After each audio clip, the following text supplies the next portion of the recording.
Unge a minha cabeça com óleo, o meu cálice transborda. Certamente a bondade e a misericórdia me seguirão todos os dias da minha vida e habitaremos na casa do Senhor para todo sempre. Muito bom dia! Este é o maior desejo do nosso coração. Sonhamos um dia ver o céu se abrir, nos encontrarmos com o nosso Salvador, vivermos com Ele por toda a eternidade. O que vivemos aqui nessa terra, já estamos enfadados, cansados, reconhecemos que não somos desse lugar. A nossa pátria está além daqui, junto ao nosso Salvador Jesus Cristo. É por isso que o nosso coração anseia sairmos dessa terra e vivermos com Ele para todo sempre. Mas enquanto estivermos aqui, possamos permitir a cada dia que nós possamos tê-lo como sendo nosso supremo pastor. Como é importante a cada manhã eu e você nos levantarmos e estudarmos um capítulo da palavra do Senhor. Por isso que nessa manhã quero deixar com você um versículo da palavra de Deus do livro de Salmo, capítulo 91, verso 9, onde diz o seguinte: Pois disseste, o Senhor é o meu refúgio, fizeste do Altíssimo a tua morada. Nós precisamos a cada manhã renovar o nosso compromisso de depositarmos a nossa vida nas mãos do Senhor. Ele é a nossa verdadeira segurança. Nos seus braços nós queremos viver para todo sempre. A sua casa é a nossa moradia, a nossa pátria, onde nós queremos viver por toda a eternidade. A cada manhã, cada dia, nesse canal, às 6 horas da manhã, você encontra aqui nesse canal um capítulo da Palavra de Deus para a sua reflexão, estudo e alimento espiritual. E nessa manhã quero convidar você a manter ou ter a Bíblia aberta no livro de Josué, capítulo 21, o verso 1 e o verso 2. Então se chegaram os cabeças dos pais dos levitas a Eleazar, o sacerdote, e ao filho de Num, e aos cabeças dos pais das tribos dos filhos de Israel, e falaram-lhe em Siló, na terra de Canaã, dizendo: O Senhor ordenou por intermédio de Moisés que nos dessem cidades para habitar, e aos seus arredores para nossos animais. Amigo, tudo que Deus fez foi pensando nos seus filhos.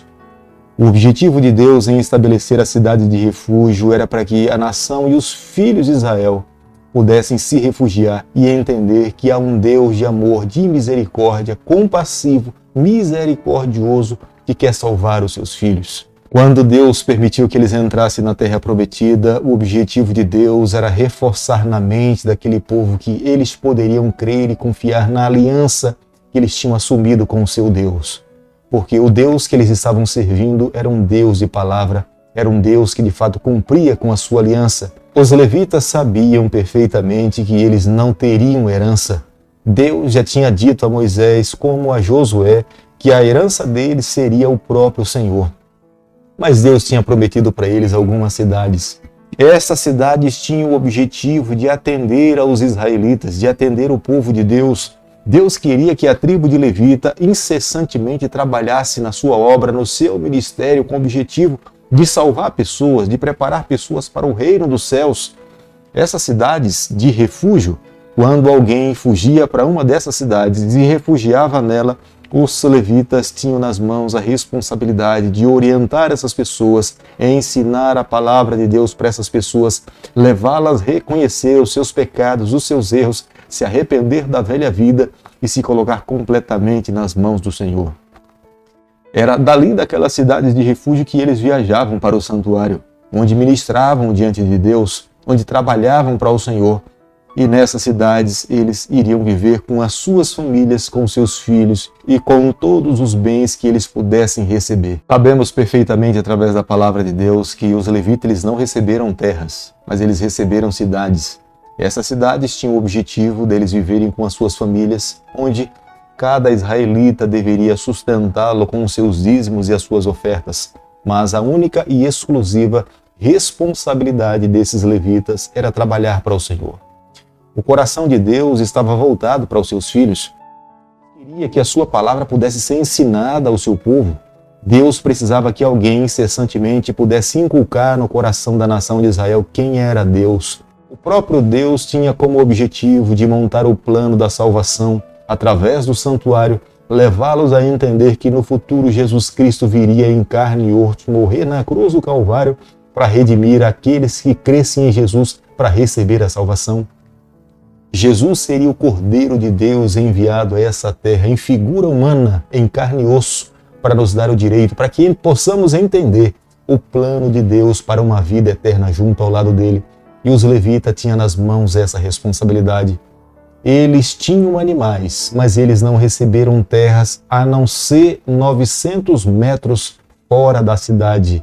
Eles não podiam plantar, eles não podiam cultivar, eles deveriam ser mantidos através dos dízimos e das ofertas e exclusivamente trabalhar para o Senhor.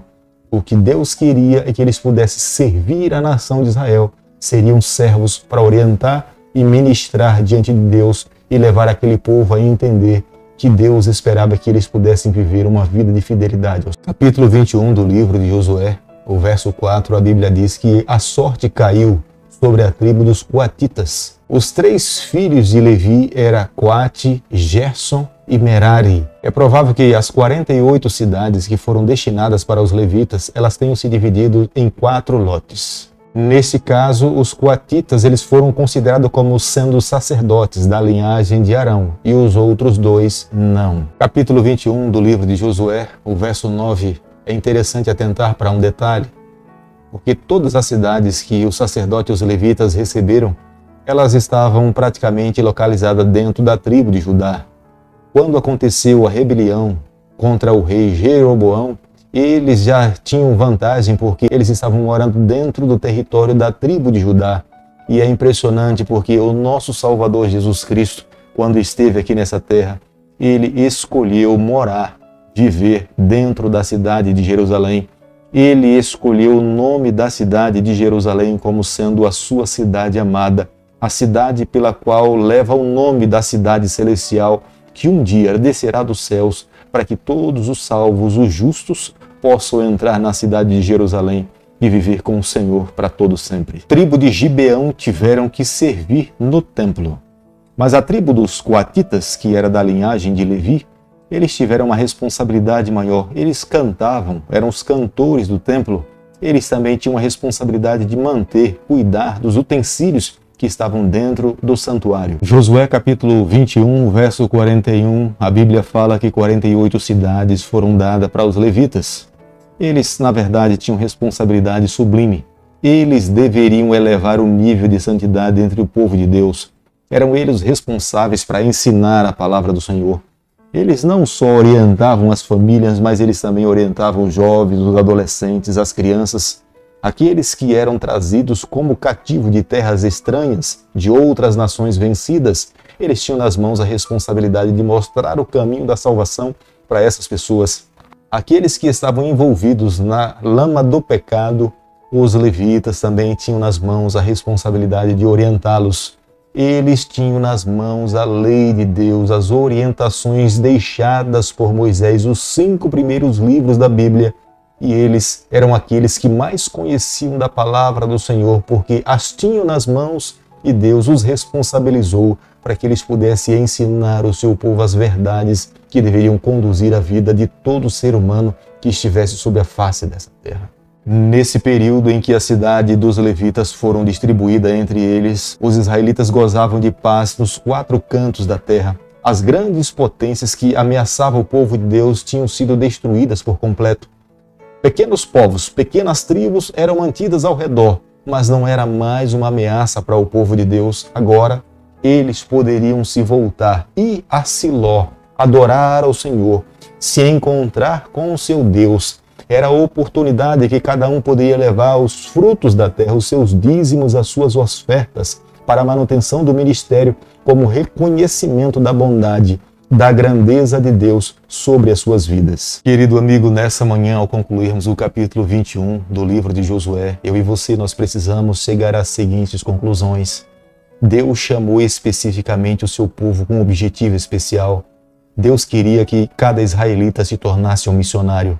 Deus queria que cada israelita representasse o nome do Senhor aqui nessa terra. Claro, o sonho de Deus era dar como herança e colocar nas mãos dos seus filhos a terra prometida, terra que mana leite e mel, mas ele não queria que os seus filhos se acomodassem ali. Deus esperava que aquele povo expandisse os seus limites, Deus esperava que aqueles corações que tinham recebido aquela herança pudessem usufruir, pudessem expressar gratidão, pudessem expressar alegria e deveriam viver agora como resposta a tudo que tinha recebido das mãos de Deus em viver uma vida de fidelidade. Mas não foi isso que aconteceu. O povo de Deus se acomodou. A nação de Israel se contentou com o que tinham recebido, embora de fato eram as bênçãos de Deus, mas o sonho de Deus era que eles ampliassem, crescessem cada vez mais. Deus queria que cada israelita se tornasse um missionário. Deus queria que eles pudessem falar de Jesus Cristo, desse Deus, para outros povos, para outras nações. Esse, de fato, era o grande sonho de Deus. Deus não tem prazer na morte de ninguém. O desejo de Deus é que todos cheguem ao pleno arrependimento dos seus pecados e alcancem a salvação em Jesus Cristo. É por isso que Deus um dia elevou o chamado da missão para a igreja do Novo Testamento. Já que o antigo Israel não conseguiu cumprir o seu papel, Deus estava transferindo agora para o Novo Testamento a igreja de Atos em falar de Jesus Cristo, pregar o Evangelho para todo mundo. Mas eu e você nessa manhã nós não podemos nos esquecer. Nós somos chamados a falar de Jesus Cristo nos dias em que nós estamos vivendo. Nós somos chamados a testemunhar do Mestre. Nós somos chamados a viver o Evangelho. Nós somos chamados a sermos testemunhas por onde nós andarmos sob a face dessa terra. Através da nossa vida, através das nossas palavras, da maneira como nós nos alimentamos, da maneira como nós nos relacionamos com as pessoas, da maneira como nós nos vestimos, da maneira como nós vivemos de uma forma integral da nossa vida, deve de fato emanar, refletir o caráter de Jesus Cristo, porque esse é o desejo de Deus. Por isso que nessa manhã eu quero clamar ao Senhor que as nossas vidas estejam diante do altar do Senhor, nos braços do Mestre, para quando Ele voltar a essa terra encontre a minha vida, a tua vida preparada, que nós possamos receber o convite pelo nosso próprio nome, para nos encontrarmos com o Senhor e viver com Ele por toda a eternidade. Querido Pai, nas tuas mãos nessa manhã nos colocamos, confessamos as nossas falhas. Queremos, Senhor, permitir que a nossa vida cumpra os teus propósitos nessa terra. Nós queremos ser suas testemunhas. Fica conosco, nos abençoa, nos guarde. Nós oramos, nós pedimos e o fazemos em nome de Jesus. Que o Senhor te abençoe e te guarde. Que Ele faça resplandecer o seu rosto sobre você. Que Ele tenha misericórdia de você. Que sobre você, nessa manhã, Ele levante o seu rosto e conceda a sua paz, em nome de Jesus. Amém.